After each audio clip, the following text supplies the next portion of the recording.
Ayurveda doctors surgeries చేయొచ్చా? ఎవరైతే post graduation చేశారో ఆయుర్వేదలో వాళ్ళు సర్జరీస్ చేయొచ్చని, కొన్ని సెలెక్ట్ సర్జరీస్ వాళ్ళు చేయొచ్చని చెప్పి ఆంధ్రప్రదేశ్ హెల్త్ మినిస్టర్ రీసెంట్గా చెప్పారు. ట్రెడిషనల్ మెడిసిన్ మరియు మోడర్న్ మెడికల్ ప్రాక్టీసెస్ రెండింటిని ఇంటిగ్రేట్ చేస్తూ ఇలాంటి నిర్ణయం తీసుకున్నట్టు తెలుస్తోందన్నమాట.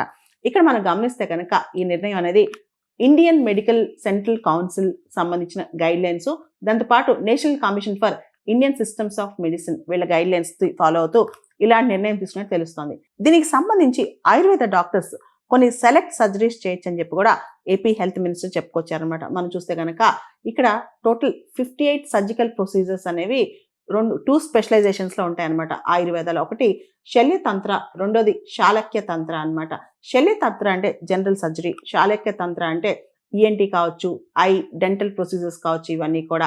ఈ శల్యతంత్రలో దాదాపు 39 జనరల్ సర్జికల్ ప్రాక్టీసెస్ ఉంటాయి అనమాట.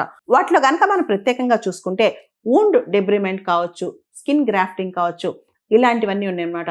తర్వాత శాలక్య తంత్రలో ఈఎన్టీ, ఐ డెంటల్ ప్రొసీజర్స్ దాదాపు 19 ప్రొసీజర్స్ ఉంటాయన్నమాట.